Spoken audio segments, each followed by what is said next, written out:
Keeping Up with Jones, the Lonnie Jones podcast adventure. I am your host, Lonnie Jones. My wife Jackie and I moved to the city of Huntsville in 1986 for me to be a youth and family minister. I have been a minister since 1980. I have served in this community as a police chaplain assigned to a SWAT team since 1992, and I've been in private practice as a licensed professional counselor since 1998. I'm also an adventure educator and an avid outdoorsman. I dabble in rock climbing and I goof around with Brazilian Jiu-Jitsu.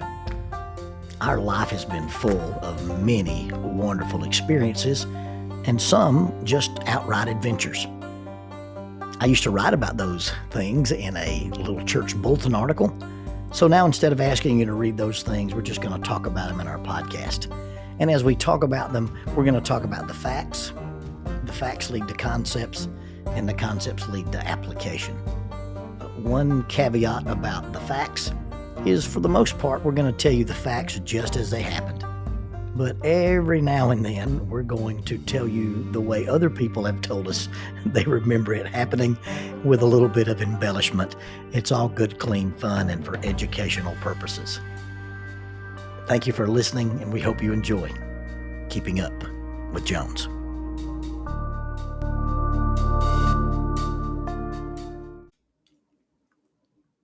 Years ago, one of my mentors made the distinction between simply preaching and actually ministering to people. He told me people don't care how much you know until they know how much you care. When I became a full-time youth and family minister, I realized how inadequately prepared I was for dealing with the complex challenges facing youth, parents, and families. I honestly cared, but I was not competent. Today's ministers can become better equipped to meet this challenge through the Master of Arts in Family Life Ministry offered by Faulkner University. This program integrates prevention-oriented strategies as well as intervention strategies within a church setting, focusing on counseling skills. All these courses may be completed online from the convenience of your home or workplace and at a time that is convenient to the schedule of the student. There is a 50% discount for the members of the Church of Christ. Now, although this program is not designed to fulfill any requirements toward becoming a licensed counselor, it is designed to thoroughly equip the minister by providing courses including but not limited to the skills required for counseling couples, families in crisis, as well as dealing with family dynamics, human intimacy, sexuality, parent and character education, as well as church assessments. If you're interested in more information, contact faulkner.edu/KGST. That is faulkner.edu/KGST. KGST stands for Curley Graduate School of Theology. You can also contact graduate enrollment at faulkner.edu with any questions or to explore the eligibility requirements for the tuition discount. Graduate enrollment at faulkner.edu. Faulkner University is a sponsor of Keeping Up with Jones, the Lonnie Jones podcast adventure.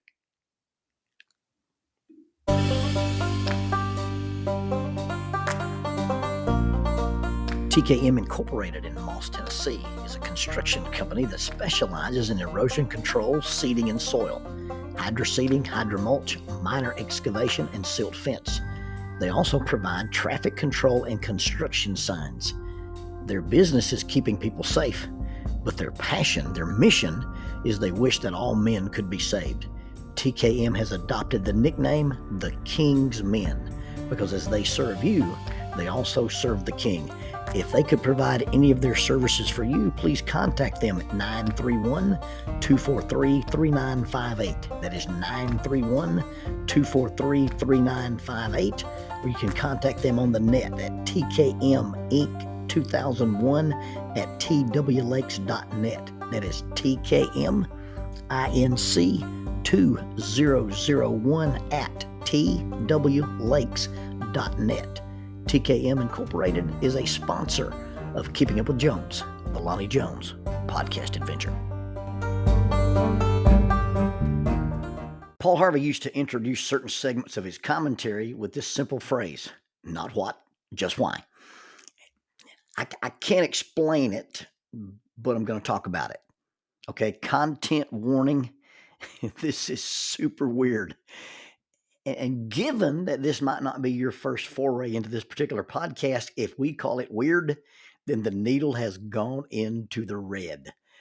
I was driving to one of those random places that I go and speak, and this was in the days before the tactical Toyota. I was driving a little 1992 four-wheel drive Isuzu Amigo. It's the first thing I bought after having my master's degree. And so I was driving this little car. It had a cloth top, and it didn't have any air conditioning. It had 260 air conditioning. You roll down both windows and you drive 60. And I was headed north to speak, and this gentleman was walking. It was unbearably hot, and he was dressed in a black suit. Now, to my young eyes, he looked to be really, really old. The suit he was wearing was austere and black. And I pulled over and asked if I could give him a ride. And he accepted. He got in and we drove. And we chatted, not really about anything consequential. We just kind of talked about who we were and where we were going. And really, it was more about who I was and where I was going. I'm not even sure I got the gentleman's name. But we drove along a little while, and we got into a small Tennessee town, and he said, "Hey, this is where I get out." And I eased the car over, and it got to the curb, and he stepped out and took one step away from the car, and then he turned abruptly. He stopped and placed his hands inside the passenger window and said, "And just because they're green, don't mean you should go through them." And with that, he turned around and walked away. Within a mile, maybe within 5 miles, I was tooling along in my little Amigo, and I came to this intersection in this little small town. One side was obscured by a hill. The other two directions that you could enter the intersection from, you could clearly see. And as I was approaching the intersection, the traffic light in the middle of it turned green. Red means stop. Green means go. Yellow, watch out. You better go slow. Keep your eye up on the light. It will tell you what is right. Red means stop. Green means go. But for some reason, that little jingle was not in my mind. But the out of context, weird words from a dude in a black suit. Just because they're green doesn't mean you should go through them. And so I engaged the clutch and tapped the brakes. And it was like the log truck had jumped out of hyperspace. From the eastern direction, from my right side, it came out of the blind spot behind the building, and it blew through the intersection and roared away. There is no way to accurately estimate the speed at which it was traveling. But had it occupied the intersection at the same time of a 1992 Isuzu Amigo with a cloth top, it would have decimated both vehicle and driver, and would have taken the little guy driving it and smeared them all across the rolling hills in Tennessee. I sat stunned. And I won't attempt any type of explanation. I won't try to tell you what it was or what I think it was. It's simply that it is a thing that happened. Or rather, it was a thing that did not happen. Because I was not killed that day. That's the thing that did not happen. Red means stop. Green means go. The law said I could enter the intersection. The light said I could enter the intersection. I had the right of way. But I've discovered that just because you have the right to do something doesn't mean it's always the right thing to do. Just because you can doesn't mean you should, and just because you have the power to do something doesn't mean you have permission to do something. Meekness is described by Jordan Peterson when he discusses the phrase, blessed are the meek. It's really blessed are those who carry swords, know how to use them, but choose not to. And having the right to do something, but deciding whether it's right to do or not, maybe it's the distinction between power and influence. First of all, the actual ability or power to make someone behave in a certain way, that's probably a false concept. Because you see, in order for you to have the power to make me behave a certain way, really is actually a concession on my part. If I exercise power over you and I can say, I make you do this or make you not do this, it really boils down to concession on your part. You really can't make another person do anything if they decide not doing is worth any price you exact on them. You really can't make a person not do something if they decide that doing something is worth more to them than the price you'll exact from them. Now, you may have the power to punish. You may have the ability to say, I'm going to invoke these consequences on the thing that is done or undone. But even though you have the ability to punish me, incarcerate me, execute me, torture me, whatever, that thing you didn't want me to do, I did.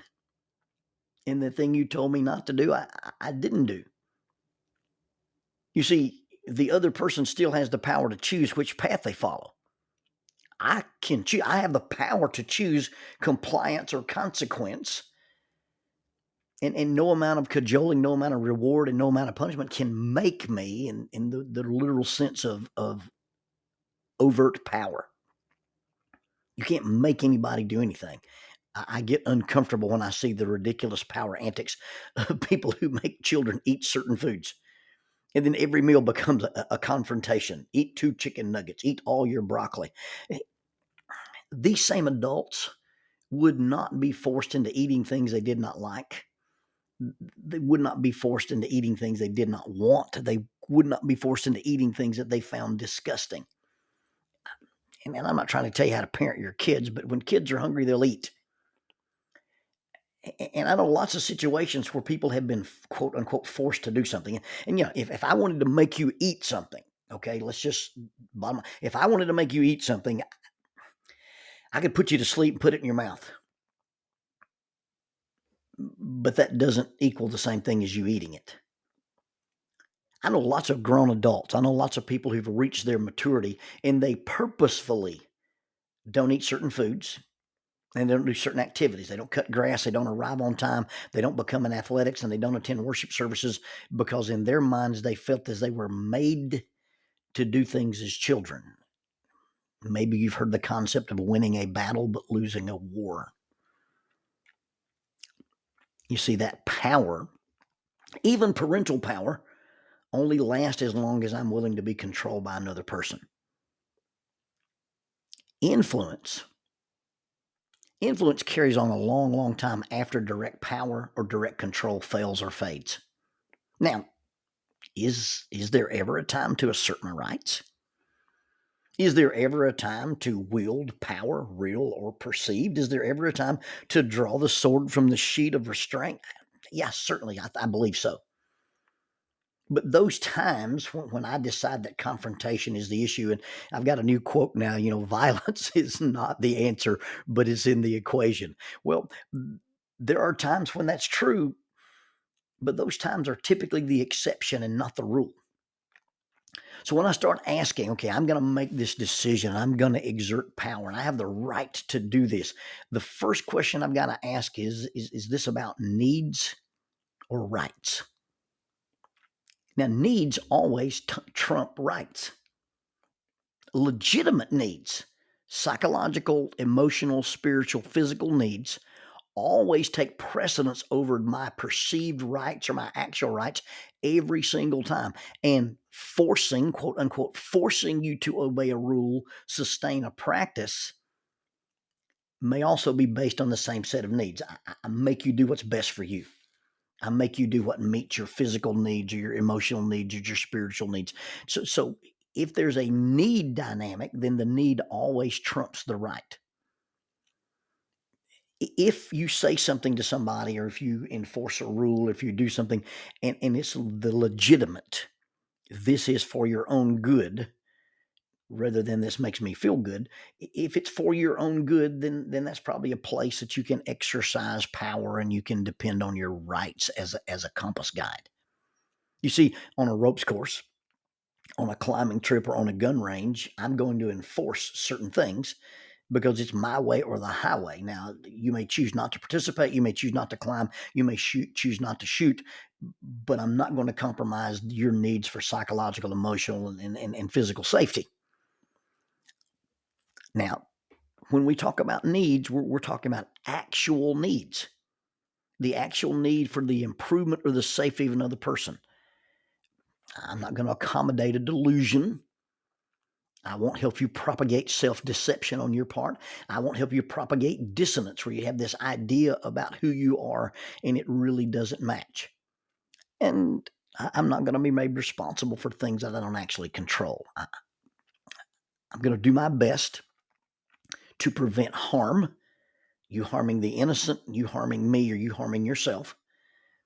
And then I won't tolerate the abuse or manipulation under the guise of spirituality. In all those situations, I have the right to exercise power.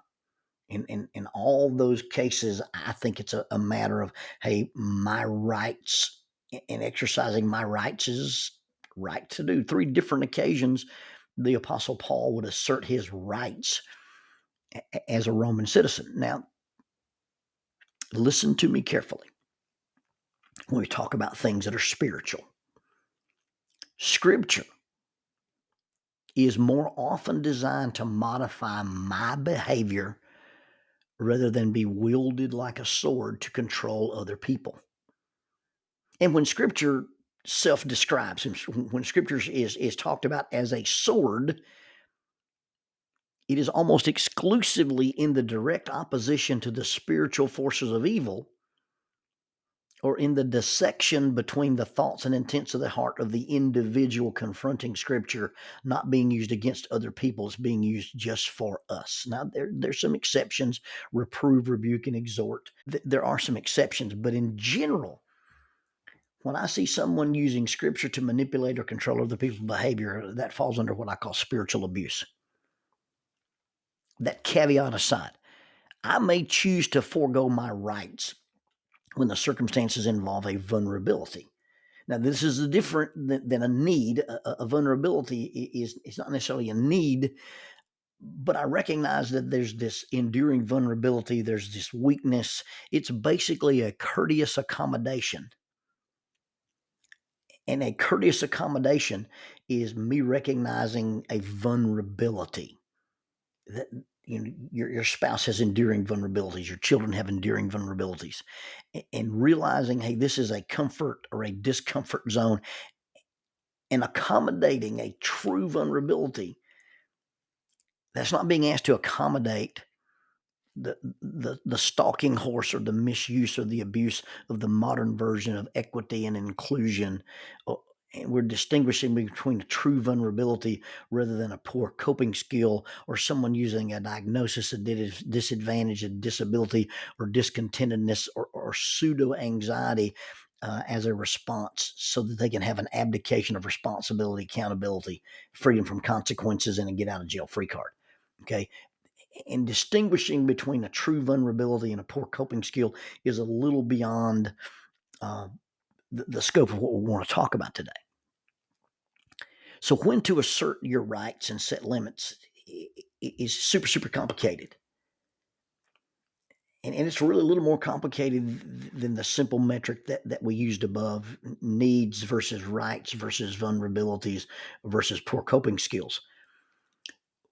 When I set limits and I set consequences, I've got to measure those and make sure they're not punitive or vindictive. I'm not trying to punish you. I'm not trying to hurt you. I'm not trying to pay you back. When I set limits or consequences, when I assert my rights with other people's behavior, those limits and those consequences are not designed to change the other person's behavior. They are more often intended to modify my response to your behavior. So with that in mind, go back to the original theme. Do you have the right to do this or that? Can you say, Do you have the right to do, the right to say, the right to go? Is it within your power to? And the answer is absolutely yes. Yes, there are things where you have the power and you have the right to do. You have the right to say. You have the right to go. You have the right to stop. But the question is not can I, but the question is should I? What will it prove? What will it solve? What will it improve? You see, when you discuss the things about being spiritual, there are 9 descriptions of a person who is spiritual. The byproducts, the fruit of the Spirit. A person who is Spirit-led will manifest these things: love, joy, peace, patience, kindness, goodness, faithfulness, gentleness, and self-control. But one writer takes all those 9 concepts and he basically says, hey, the fruit of the Spirit is in goodness, righteousness, and truth. So when can I, when should I, when do I? When is it okay to assert my rights? When is it okay to use my quote unquote power?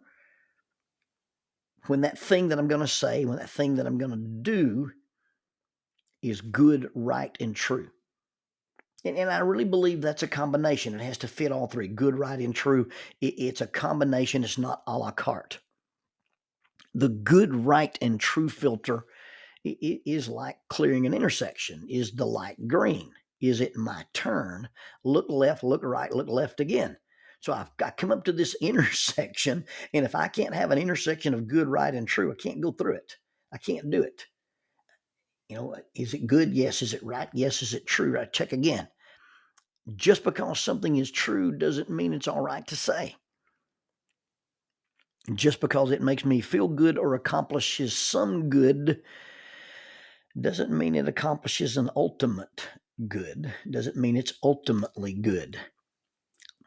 And I guess I'm parsing too much here, but if it's really right, if it's something that falls into the category of this is right to do, then I believe it would also be good and true.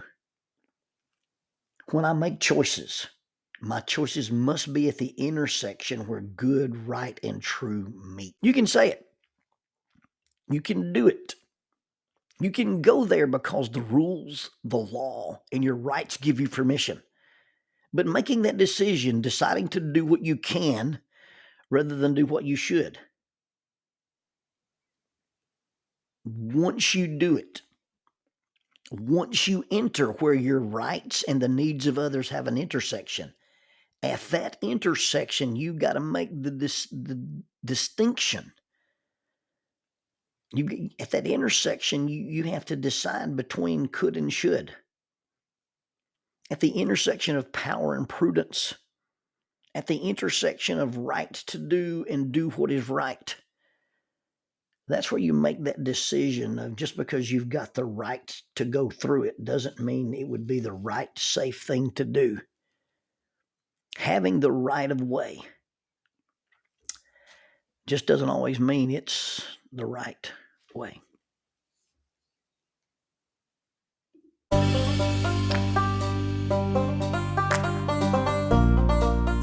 Using the tool of shortwave radio, World Christian Broadcasting literally covers the world every day with the gospel.